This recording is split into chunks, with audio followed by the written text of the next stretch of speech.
இந்த பறந்திருக்கக்கூடிய 2026வது வருட புத்தாண்டுல கும்பராசிக்காரங்களுக்கு எங்கெங்க நல்லா இருக்கு? நீங்களா சொல்ல வேண்டியதான். நாங்களும் மனச தேத்திக்கிறோம். சரி விடுங்க. என்ன பண்றது? அவ்வளோதான். அதான் முடிஞ்சுச்சு. வந்தாச்சு. இன்னும் 2டே மாசம். அது மட்டும் சரியாச்சுன்னா, அப்புறம் கும்பராசிக்காரங்க காட்டுல மழை தான். எத பத்தியுமே கவலையே பட வேணாம். ஓகே.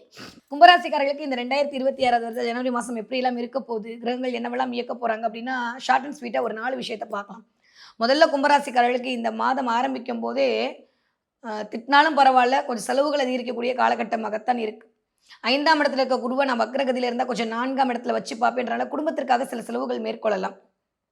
வீட்டுக்காக சில விஷயத்த மேற்கொள்வீங்க. வீட்ட ஒயிட் வாஷ் பண்றது, வீட்ல வெள்ளை அடிக்கிறது, வீட்ல வந்து பிளம்பிங் ஒர்க் பண்றது, வீடுன்னு வீட்டுக்காக சில விஷயத்தை மேற்கொள்வீர்கள். ஓகே. 2வது விஷயம் என்னன்னா, தலைக்கு மேல இருக்கக்கூடிய ராகு சில விஷயத்துல பயங்காட்டுவார். பிள்ளைகள் குறித்த ஒரு கவலை எட்டி பார்க்கும்.